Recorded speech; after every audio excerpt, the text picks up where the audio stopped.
रामकृष्ण हरी मंडळी, काल देव दिवाळी, त्यानिमित्त रांगोळी काढली, दिवा लावला। जेव्हा कुणीही घरात प्रवेश करतो, रांगोळी दिवा पाहून त्यांचं मन प्रसन्न होतं आणि घरात आल्यानंतर सुद्धा एक सकारात्मक ऊर्जा राहते।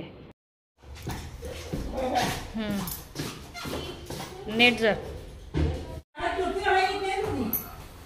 टोपी असं तर घालणार, घ्यायची ना घ्यायची ना टोपी।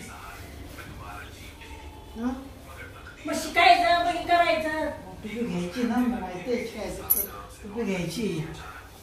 तू काय बघते उठ अण्णा, हो अण्णा काय करताय? तुम्ही पाणी मी गरम करायला ठेवलं की थंड होतं, तुम्ही लवकर आंघोळीला जात नाही, बरोबर आहे ना त्र्यंबक? सकाळी तू किती वाजता पाणी ठेवलं होतं? पाणी चालू केलं, तू आंघोळीला गेलास आणि त्याच्यानंतर ह्यांना आवाज दिला। किती वेळानंतर आंघोळीला गेले हे?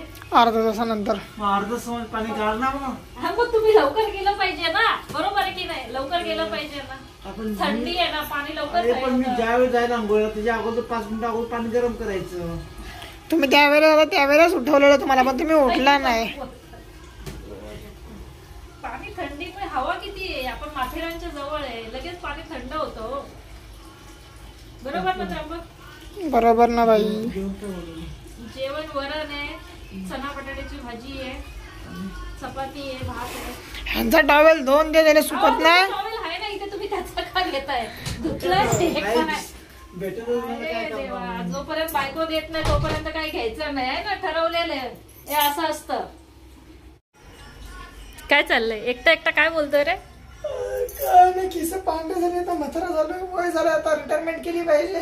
अरे बापरे, आताची तरुण पिढी असं बोलायला लागल्यावर आम्ही काय करायचं रे? कामाला जायचं, आपण काय करायचं? पहा ना किती पांढरे झालेत केस, लक्षात येत नाही, कडीपत्ता वगैरे काय आणत नाही बाबा, सगळे पिकली आहेत।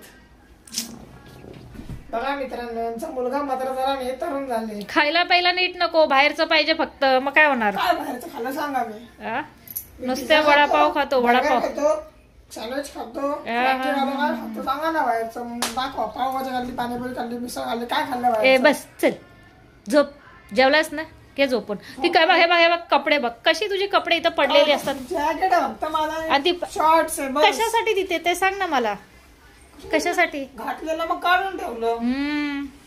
ठेव, जागेवर ठेव, पलंग काय ते कपडे ठेवण्यासाठी नाहीये। येस, चांगलं वाटतंय माझी नवीन टोपी।